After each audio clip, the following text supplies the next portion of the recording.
Ya, Satgas BSBI.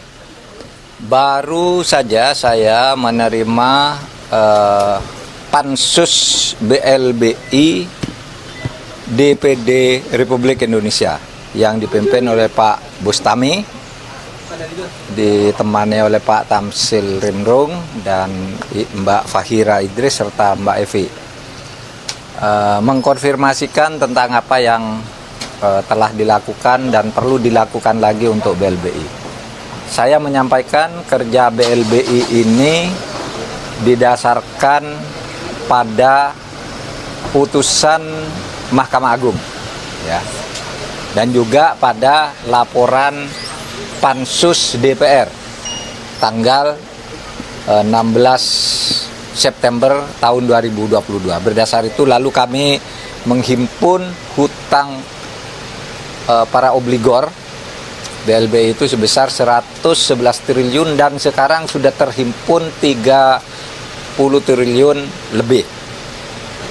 Nah, sekarang sudah masuk pada fase-fase yang lebih kompleks karena masalahnya misalnya ada perbedaan hitungan antara yang kami miliki dengan klaim dari obligor yang mau membayar. Itu antara lain. Misalnya kami mengatakan ini punya utang 5 triliun, dia mengatakan hanya 4 berdasar hitungan dia. Nah, ini juga menghambat karena kami kalau langsung setuju itu tidak boleh juga. Tapi kalau kami menunda terus, dia tidak mau bayar. Ini sedang dicarikan jalan keluar, ya. Kemudian ada juga obligor-obligor yang mengalihkan asetnya ketika masalah ini masih mengambang, sudah berpindah ke saudaranya, ke anaknya, atau dijual ke orang lain. Ada yang juga kemudian menetap di luar negeri. Nah, saudara sekalian, kami tahu bahwa ini tidak mudah. Oleh sebab itu kami menyambut gembira jika DPD sekarang entah berdasar apapun sumber kewenangannya membuat pansus agar ini tidak hilang. Karena DPD juga selalu mencatat setiap tahun dari laporan keuangan BPK itu, hutang BLBI itu selalu tercatat setiap tahun. Sehingga sebelum ini lunas akan terus menjadi catatan dan beban bagi pemerintah untuk terus, atau tugas bagi pemerintah untuk terus menagih. Nah, kami sendiri sudah masuk ke fase baru karena kompleks dan tidak mudahnya menagih itu. Misalnya sudah mulai masuk ke pemberlakuan peraturan pemerintah nomor 28 tahun 2022 yang di situ sudah memberi sanksi, ya, mencabut paspor, menutup akses ke bank, membekukan rekening, membatasi bisnis dan sebagainya. Itu sudah ada PP-nya, PP nomor 28 tahun 2022.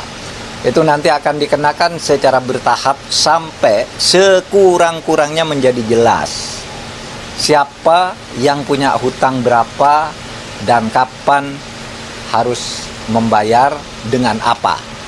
Nah, itu yang tadi kami bicarakan dengan DPD. Cukup yang DPD. Apalagi? Nah, Zaitun. Jadi begini, Zaitun itu kan sudah masuk penyidikan. Itu biar penyidikan untuk masalah taruhlah penistaan agama, itu biar dilanjutkan oleh Polri, oleh Bareskrim sejauh mana itu benar.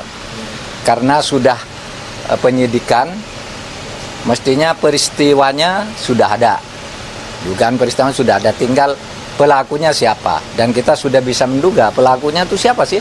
Kan yang diperiksa dan disebutkan di dalam kasus itu ya orang itu. Ya nanti mungkin dalam waktu tidak terlalu lama. Tetapi lebih dari itu, kami sudah menyampaikan laporan baru kepada Polri, yaitu tentang tindak pidana pencucian uang. Kami telah membekukan 145 rekening dari 300 67 rekening yang diduga menurut PPATK mempunyai kaitan dengan pondok atau kegiatan Az-Zaitun, kegiatan Panji Gumilang. Kita sudah sebutkan di situ beberapa tindak pidana yang mungkin terkait dengan itu, misalnya tindak pidana penggelapan, tindak pidana penipuan, tindak pidana pelanggaran yayasan, tindak pidana penggunaan dana BOS, yang itu semua diletakkan dalam konteks pencucian uang. Pencucian uang dengan penggelapan, pencucian uang dengan penipuan, pencucian uang karena undang-undang yayasan, pencucian uang karena penggunaan dana BOS dan sebagainya. Itu sudah kami laporkan ke polisi, ke Baris-Krim, suatu tindak pidana yang tidak lebih mudah dari tindak pidana yang sudah sekarang masuk di dalam penyidikan. Kemudian saudara, agak lebih fantastis lagi, kami sudah melaporkan adanya sertifikat tanah atas nama Panji Gumilang dan keluarganya yang diduga ada kaitan dengan penyalahgunaan, ya, diduga ada kaitan dengan penyalahgunaan kekayaan Az-Zaitun, karena tanah-tanah itu ditulis atas nama pribadi. Atas nama pribadi Panji Gumilang, istri dan anak-anaknya. Saya sebutkan ada 295 bidang tanah yang sekarang ditemukan sesudah kami cek ke BPN yang namanya Panji Gumilang dan istrinya Khairunisa dan Alwidat dan siapa lagi, pokoknya jumlahnya itu 295 sertifikat.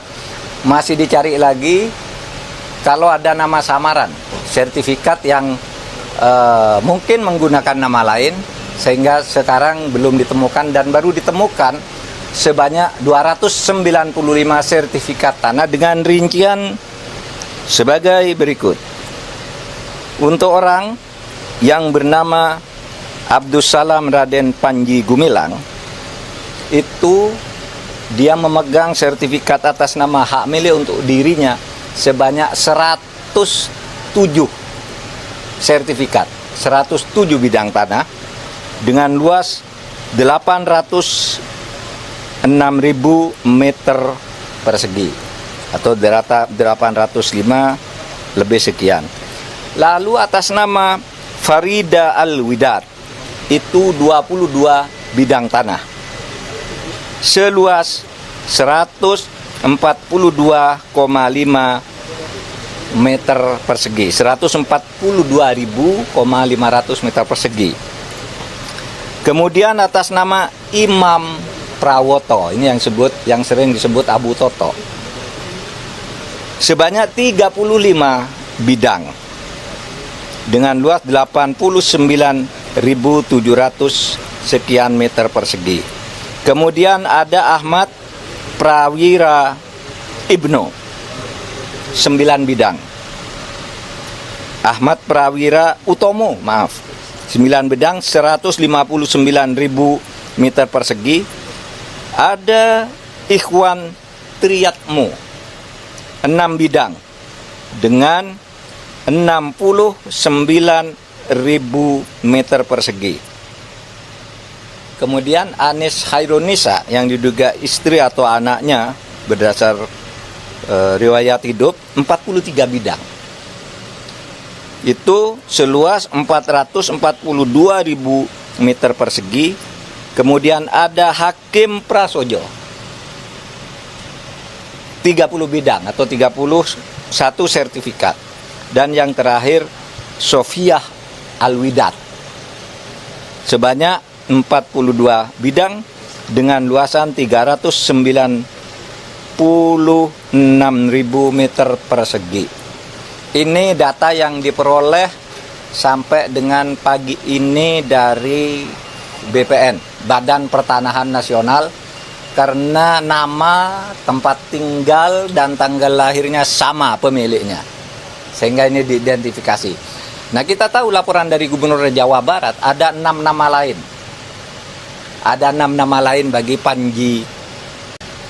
Ya, sehingga kita akan bina, akan sesuaikan kurikulum.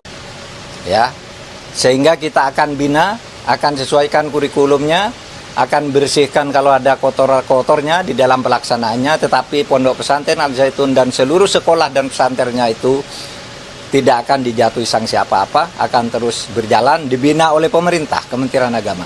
Tapi Panji Gumilang yang merupakan tokoh di Pondok Al Zaitun ini, tindak pidananya akan kita selesaikan agar tidak selalu menjadi isu setiap ada event politik. Sekian dari saya. Assalamualaikum warahmatullahi wabarakatuh. Tidak ada tanya jawab.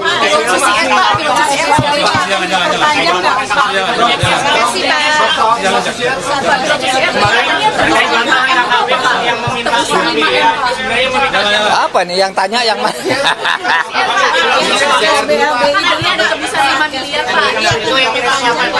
Insya Allah diperpanjang. BLBI insya Allah diperpanjang karena penting ya.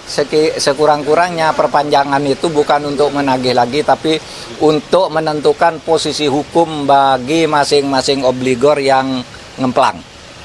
Tagih-tagihan akan terus dilakukan, tapi ketika nanti ada perpanjangan itu kita akan nyatakan bahwa mereka berhutang sekian dan harus diburu oleh negara, oleh pejabat-pejabat. Apa? Bantah KKB yang KKB membantah meminta tembusan dari pemerintah sebanyak 5 miliar. Kemudian Panglima kemarin juga Pak Mahfud juga berkunjung ke Pak Wapres, kemudian itu membahas itu. Kemudian beberapa hari berselang KKB membantah itu. Sebenarnya yang meminta 5 miliar siapa Pak? Nggak tahu saya, kan saya nggak ikut menerangkan itu. Kalau kepada saya nggak minta. Kalau minta ke saya bilang enggak gitu aja. Kepada saya enggak minta, jadi saya enggak tahu. Penyidik KPK Pak itu mencuci uang 300 M itu Pak, itu kan nggak sesuai dengan profil pendapatannya itu. Udah ada laporan ke Bapak Pak? Enggak harus laporan ke saya. Itu harus. Enggak. KPK tuh maksudnya? KPK? Iya, mantan penyidik KPK. Iya, ya kalau KPK itu biar KPK lah yang ngurus ya. Nanti kita ikut campur lagi ke dalam. Pak Bangker Dayo. Apa? Belum, enggak tahu itu Mabes Polri. Saya yang resmi aja. Oke. Makasih Pak Mahfud.